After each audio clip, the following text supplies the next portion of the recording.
I thought the hardest part of asking a man to be my boyfriend would be wondering if he felt the same. Instead, it was telling him he smelled. And before anyone says I should have ignored it, I tried. For 5 dates. The first time I noticed, Dennis and I had spent most of the afternoon walking before dinner.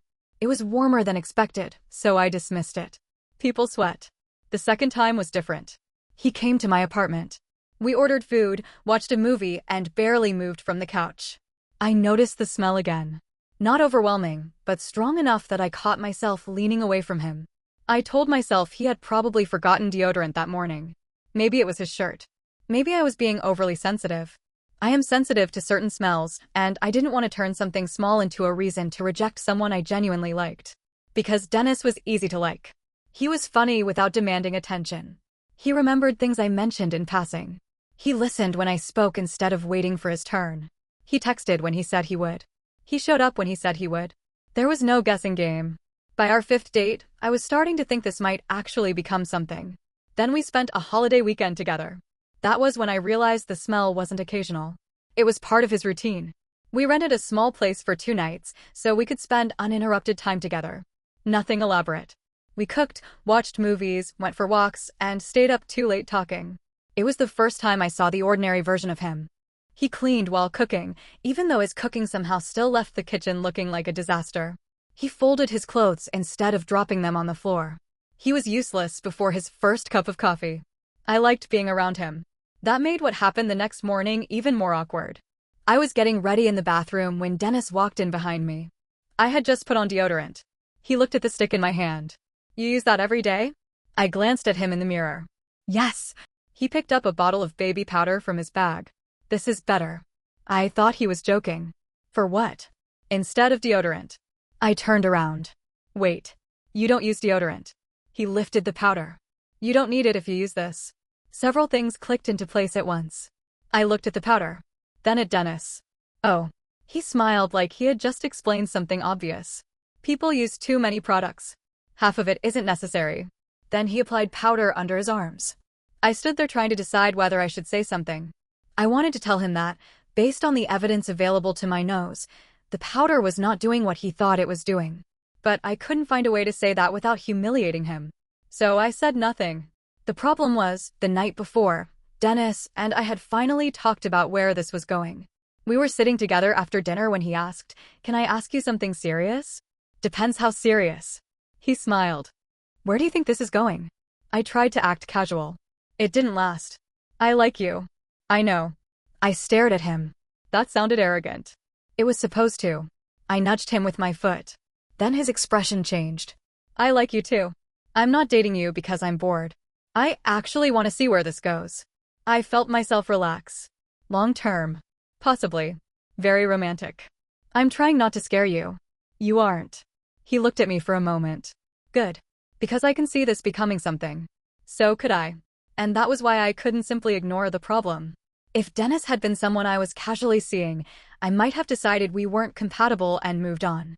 But I was considering becoming his girlfriend. That meant more time together. More physical closeness. More shared spaces. I couldn't build a relationship around pretending I didn't notice something that affected how comfortable I felt around him. Still, telling someone they have body odor has to be one of the worst conversations imaginable. There is no graceful transition. No perfect sentence. I spent most of the drive home trying to find one anyway. I considered being direct. Then I imagined turning to him and saying, "By the way, you smell." Too harsh. I considered buying deodorant and leaving it in my bathroom. Too passive-aggressive. I briefly considered pretending I had recently read an article about the difference between powder and deodorant. Too obvious. Eventually, I tried to test the waters. We were sitting in my car when I said, "Can I ask you something weird?" Dennis looked at me. That's usually how bad questions start. "Are you the kind of person who would want someone to tell you if you had food stuck in your teeth?" He immediately checked his reflection. "Do I?" "No." "Then why are you asking?"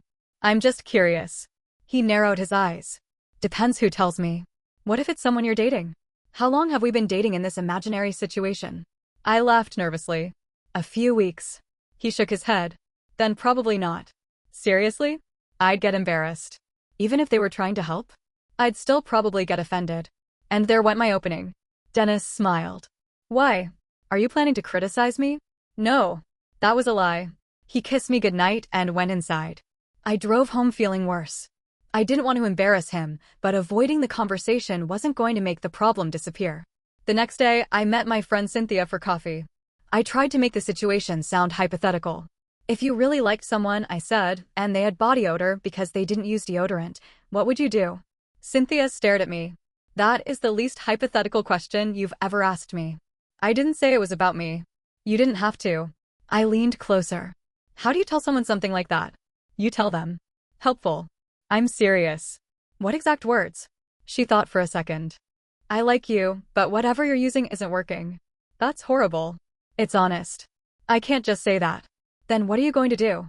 Spend the next year opening windows every time he visits. I'm not planning a year. You just spent an entire weekend with him. I frowned. Cynthia took another sip of coffee. The longer you wait, the worse it gets. That was the part one couldn't argue with. That evening, Dennis texted me. Had a great weekend. Still thinking about our conversation. I smiled. Then another message appeared. I hope I didn't come on too strong. I really do want to keep seeing you. Instead of answering immediately, I opened my notes app and started writing the most uncomfortable message of my life. The first version sounded like a workplace complaint.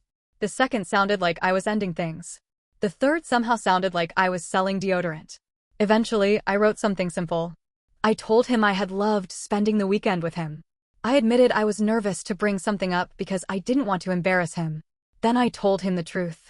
I had noticed that he used powder instead of deodorant or antiperspirant, and sometimes there was still noticeable body odor. I explained that I was sensitive to smells and asked whether he would be willing to try deodorant. I ended by telling him I was only bringing it up because I genuinely wanted to keep seeing him. I read the message over and over. My thumb hovered over send. I almost deleted everything. Then I imagined months of pretending. That seemed worse. So I sent it. The message was read almost immediately. No response. 5 minutes passed. Then 10. Then 20. I put my phone face down. 30 seconds later, I picked it up again. Still nothing. Almost an hour later, Dennis replied. So I smell? I closed my eyes. There it was. The exact sentence I had tried so hard to avoid. I typed carefully. Sometimes, yes. I didn't know how to tell you without hurting your feelings. The typing bubble appeared, disappeared, then returned. Finally, he wrote. You could have just told me. I actually laughed once. The same man who had told me the previous day that he would probably get offended if someone pointed out something embarrassing was now telling me I should have been direct. I replied. I tried to find out whether you'd want someone to tell you something awkward. You said you'd probably get offended. His answer came quickly. I didn't know you were talking about how I smell. I put my phone down. A few minutes later, another message appeared. I'm honestly really embarrassed right now. That took all the frustration out of me. I imagined Dennis sitting alone, rereading what I had sent, wondering how many other people had noticed. I called him. He declined. Then he texted. I don't really want to talk right now. So I didn't push. I wrote. Okay. I'm sorry this hurt you. I wasn't trying to humiliate you. He didn't answer. The next morning, Dennis finally texted. Can I ask you something honestly? I said yes. How many times did you notice? I stared at the question. A kind lie would have been easy. Once. Maybe twice. But I had already decided to be honest. More than once, I wrote. Several minutes passed. Then. That's mortifying. I called him. This time, he answered. Neither of us spoke at first. Then Dennis said, why didn't you tell me earlier? His voice sounded tired. Because we'd only been on a few dates. So telling someone they smell on a second date doesn't exactly feel normal. Apparently letting them keep smelling bad doesn't feel great either. Dennis. I'm not blaming you. It sounds like you are. I'm embarrassed. That's different. I went quiet. After a moment, he sighed. I feel stupid. You aren't stupid. I literally told you powder works. I almost said, it doesn't. Instead, I asked, why did you think it did? There was a pause. My mom always used powder when I was growing up. She hated deodorant. She thought most of it was unnecessary. That explained more than I expected. So you just kept doing what you grew up with. Basically. That isn't stupid. It feels stupid now. You didn't have a reason to question it. He gave a short laugh. Apparently I did.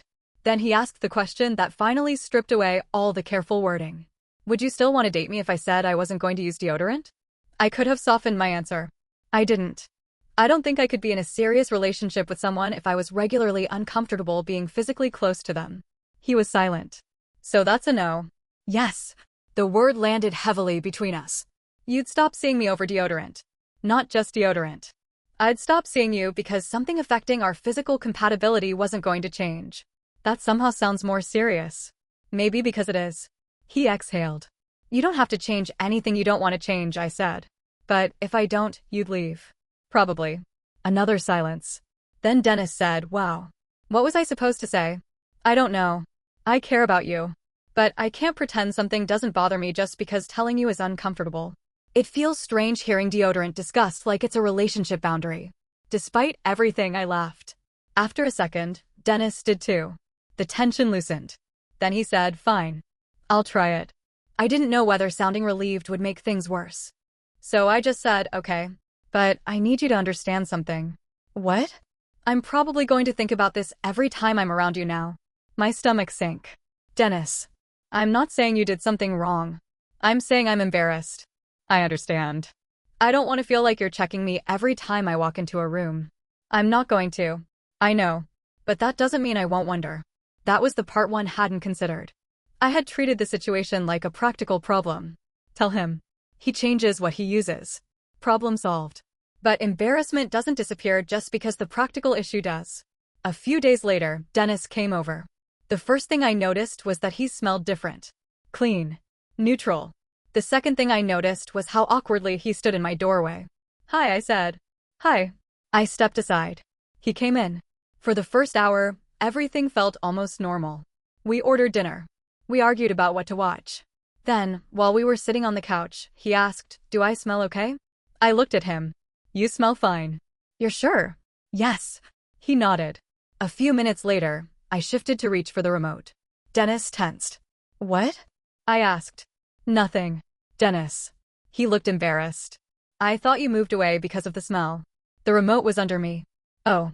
That was when I realized the original problem was gone, but the conversation had stayed. For the next 2 weeks, we kept dating. Dennis wasn't cruel. He didn't punish me for what I had said. But the question kept resurfacing.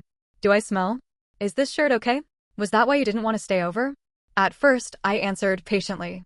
Then one night, after he asked me for the third time whether he smelled okay, I said, Dennis, I need you to believe me when I answer. He looked down. I know. No, you don't. Because I keep saying you're fine and you keep asking again. I'm trying. I took a breath. I know. I just don't know how to stop thinking about it yet. And that was when I understood that deodorant had fixed the smell. It hadn't fixed what the conversation had done to him. A few nights later, after dinner, Dennis and I were walking back toward my apartment when he stopped. I don't know if I can do this. My stomach dropped. Do what? This. He gestured between us. I really like you. Then what's wrong? I feel embarrassed around you now. I didn't answer. He continued. I know that's not completely your fault. You told me something I probably needed to hear. But now I keep wondering what else you've noticed. Everyone notices things. I know. That doesn't mean I'm secretly keeping a list. But you noticed this for weeks. I was trying to figure out how to tell you. I understand that logically.